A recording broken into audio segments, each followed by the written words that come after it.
For many, the figure who will stand out in our readings for today is the apostle not present at this initial appearance of Christ to his apostles, Thomas, and not for good reasons.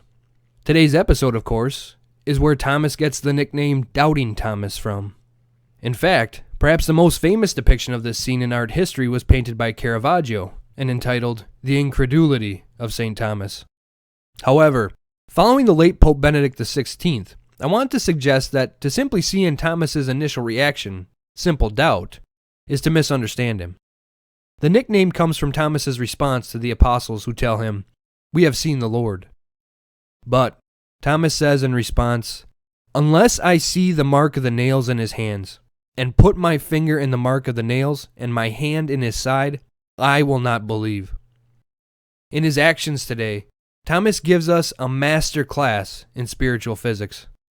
To begin, what we see in his initial response is not so much sheer doubt as the doubt that comes with being a person of faith.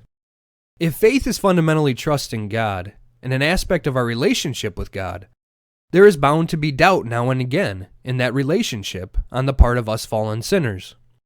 Such is part of any authentic relationship, and to suggest otherwise is a simple failure to engage seriously in relationship.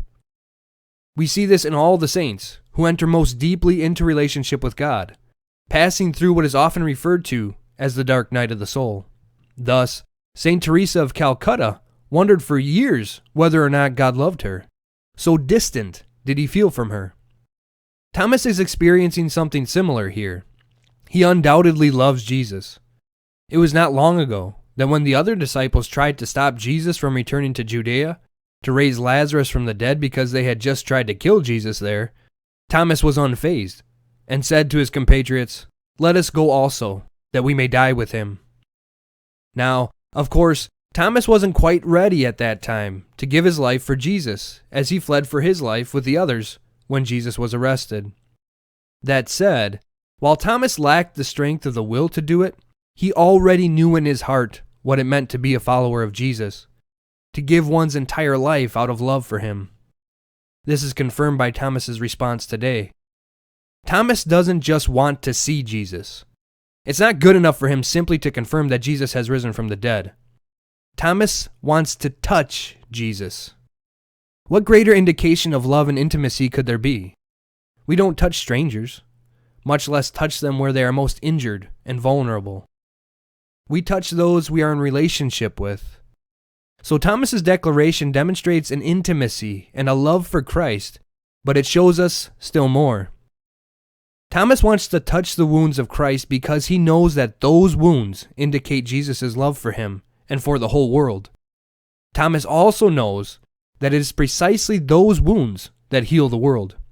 So Thomas's thinking here is similar to that of the woman suffering from chronic hemorrhaging, who believes, "If I but touch his clothes, I will be made well." Thomas thinks, "If I touch his wounds, I know I will be healed, that I will be made whole again. Because if I touch his wounds, I can be certain both of Jesus' love for me and his forgiveness of my failings, especially in having abandoned him." Thomas's spiritual instincts hit the proverbial nail on the head here, and we should strive to imitate him.